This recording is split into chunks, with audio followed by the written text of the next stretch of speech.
Hello, wrestling fans. Blake Smith from Walking the Ropes, and welcome to another episode of Walking the Ropes Wrestling Review for AEW Dynamite from Chicago, Illinois. But before all that, make sure to check out the Walking the Ropes link tree for all things Walking the Ropes. To open the show, we had Jon Moxley versus Wheeler Yuta with Orange Cassidy and Danhausen in his corner. Moxley looks angry tonight. He was supposed to be fighting Brian Kendrick, but Brian was removed from the card and potentially even out of AEW entirely. I don't see the sudden change being an issue for Moxley, as he'll likely keep the same strategy as he would have for Kendrick: kick ass and make them hurt. Yuta surprises Moxley to start, but it doesn't last long as Moxley starts to have his way, hitting pile drivers and locking in a modified STF. Yuta has been impressive since making his AEW debut, but he seems to be in over his head, as Mox is always a step ahead. Yuta gets some help from Danhausen and Cassidy, allowing him to take control, but again, Moxley quickly stops him and hits the paradigm shift for the win. Jon Moxley defeats Wheeler Yuta. From my Malteser scale, I gave it a 3.25 out of 5. It was a very good match. It didn't disappoint in any way. It just kind of was there. The WTR scale, I gave it a 2.5 out of 5 because we really didn't get any build for it, even for the Kendrick match. It just kind of happened. So, it was a good match, though. After the match, Bryan Danielson comes to the ring with a mic in hand and asks if the crowd, if they would like to see the fight. Bryan says that since Mox has been back, he's been very different. Calls Mox the best AEW World Champion and says if Mox had some help, he may still be champion. He says Moxley and himself shouldn't be fighting against each other. They should be fighting together. Says they should run this place and that they should also mentor someone. And then he asks Mox to think about it, and then he leaves.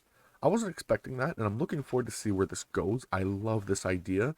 I was expecting a rivalry between these two, but a tag team? That's very interesting. Brandi Rhodes is quickly interrupted by Dan Lambert, and as she came out to the ring.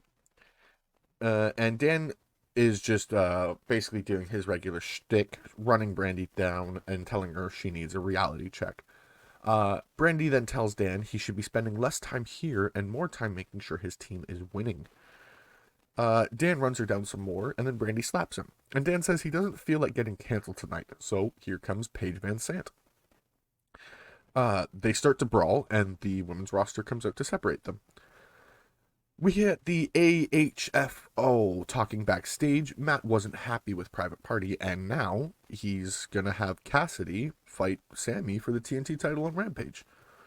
Very interesting.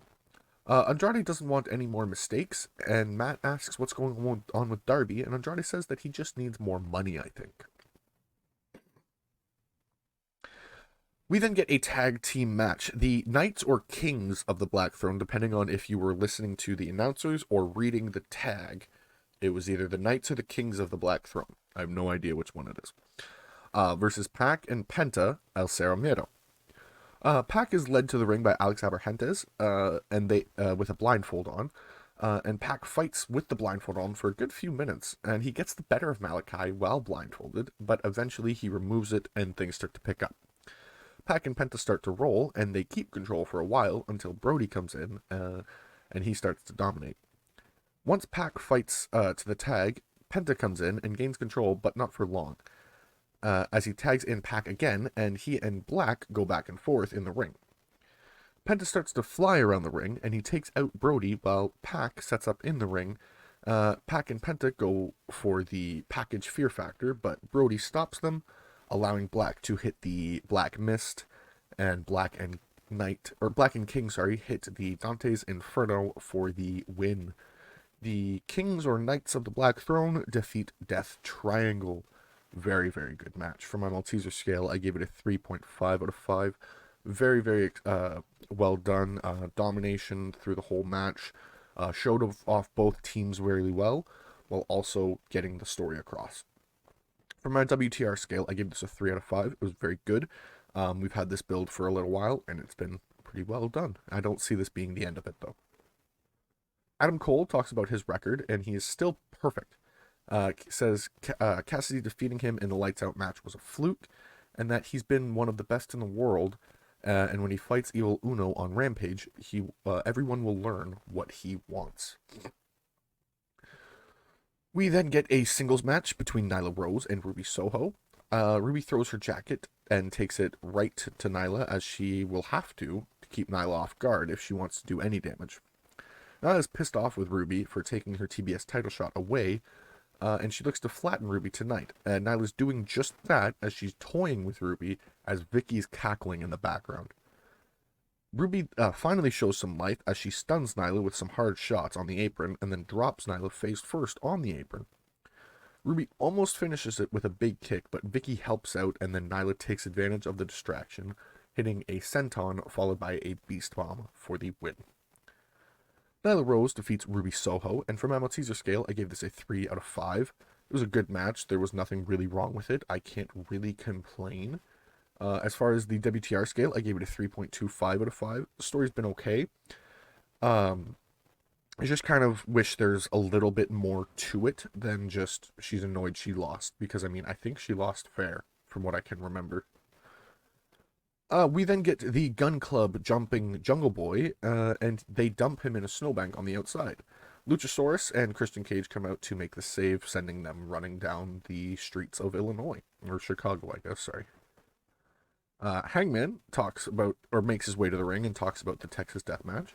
Says he doesn't care what the match is, he just needs something. He just wants to fight. And Dan Lambert and Jake Roberts come out. Robert says Paige is scared, and Archer storms out and gets caught by a dive from Paige, and then is sent into the steps. Dan then hits Paige with a chair, but it seems to be more of a distraction, as Paige turned his back on Archer and dumps him into the steps, and then gets hit with the blackout through the timekeeper's table. We then get Chris Jericho talking about what Santana and Ortiz did and disrespecting him and all of that. And he says he doesn't get it. He wants to hear why, so he is demanding an inner circle meeting and attendance is mandatory. We then get a singles match. The main event, MJF versus CM Punk. After all the build-up, after all the ducking, all the cowardice from MJF, we finally get this match. Punk gets the hero's welcome in his hometown, as he should, and he looks ready to dominate MJF and teach him a thing or two about what it means to be a big-time player. MJF doesn't see this as a big match, I don't think. He just sees it as another match on the path to his eventual world title reign. And I have no doubt in my mind that MJF is a future world champion. Potentially, even the next world champion. I could very much see him defeating Paige for the title. But I don't think he has what it takes to get the job done against Punk tonight, unless he has something up his sleeve. These two are so similar, yet so different. Both fantastic heels, both fantastic performers, just amazing. Both men are getting in hard shots and looking great, and I can't tell who's going to win. And then MJF, the cheating dirtbag he is, distracts the ref, while he's turned around, he starts to choke Punk with the wrist tape he had on. And he puts Punk to sleep. MJF defeats CM Punk? That's what it looks like. And before MJF can finish celebrating, the ref notices the tape on the ground and he restarts the match. MJF almost got one over on Punk. But I think Punk is going to make MJF pay now. I really thought MJF beat Punk by cheating. And I mean, if that had happened, it wouldn't be the worst thing, because that's exactly what you'd expect MJF to do. And for that to be Punk's first loss, it would be clever for MJF, and he would just always keep that over on Punk the whole time. But I don't think Punk's going to take a loss until he challenges for the world title. And they continue the back and forth action as they exchange some submissions and shots. And this has really been an epic match. From the build to the match itself, everything has been perfect. Punk seems to knock out MJF a couple times, but every time MJF falls outside of the ring. And Wardlow then makes his way out to the ring. He steps over MJF and gets right in Punk's face, and then steps to the side. And Punk keeps an eye on Wardlow, allowing MJF to smash him with the ring and get the pin. MJF defeats CM Punk for real this time. For my teaser scale, I gave this a 3 out of 5. A 3 out of 5, a 5 out of 5. Wow, no, it was a perfect build, perfect everything. 5 out of 5. For the WTR scale, I gave it a 5 out of 5. It was perfect. They did amazing, and I really couldn't I couldn't think of a better way to do this, because we are going to get more Punk versus MJF now, 100%. And MJF, will look at this as the night he beat CM Punk twice, because in his eyes, that's what happened. He beat Punk with a submission, he put him to sleep, and he pinned him. So MJF technically beat Punk twice tonight, cheating both times. My overall for the show, I gave it a 5 out of 5. It was a very good show, very good card, perfect booking up to down. I don't think they could have done any better. My segment of the night goes to Brian asking Moxie to team up. I think that was a beautifully done idea, and I can't wait to see where that goes. Match of the night goes to CM Punk and MJF, as well as the performance of the night at Punk and MJF. They did perfect, and I absolutely adored what they did for us. But that is all for this episode of Walking the Ropes Wrestling Review. Thank you all for dropping in. If you enjoyed, make sure to like, subscribe, and hit the bell icon to get notifications whenever we upload a video. And I'll see you in the next one.